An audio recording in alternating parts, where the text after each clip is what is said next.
Whispers from the Brighter World, beloved Master, revered Babuji Maharaj, Thursday, March 22nd, 2001, 10 a.m. You are my beloved daughter. Your dear ones are also dear to us. We are sensitive to your joys and sorrows, and this can be mentioned in some circumstances. Sufferings which you have so valiantly endured for so long have softened your heart. It is big, it is humble. We molded it at our convenience. Such was your wish, which complied with ours. Whatever your health, you note down these messages with perseverance and love, with which touch us. Consequently, your way grows richer. Your heart, surrendered to ours, is overwhelmed with the love generated by these constantly repeated contacts. It sways every day, moved by the particular vibration which governs these exchanges. These masses of messages constitute treasures that will be appreciated by many souls having reached a state of complete aspiration for union with the divine. It is on purpose that this form of writing is simple and familiar, shall we say?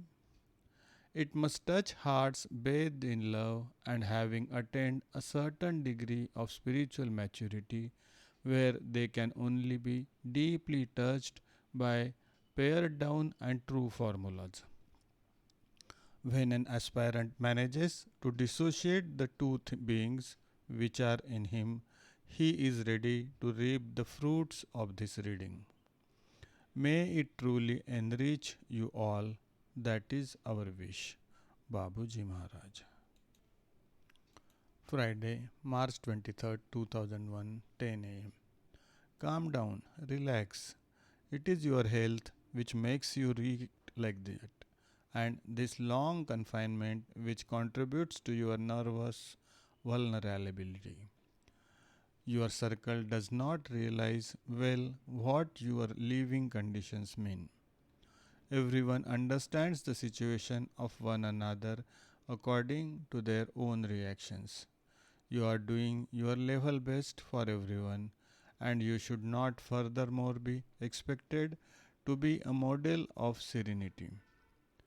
They who have true feelings for you must try to imagine how much your nervous system suffers. Channeling costs you a lot of energy, and you do not replenish your energy through physical exercise and normal ventilation. Do not feel guilty of certain sharp reactions. Who would react differently in your place? Sometimes I happen to be nervous without good reason. That is how the human being is made. He has his own limitations, and he is dependent on an organic functioning that is not actually under his control. All that does not take away from the greatness of the spiritual being, which is immune to these sorts of storms. This is why you must control your hasty judgments on one another, on all those who surround you, and who are likewise subjected to circumstances of human turbulence. Babuji Maharaj.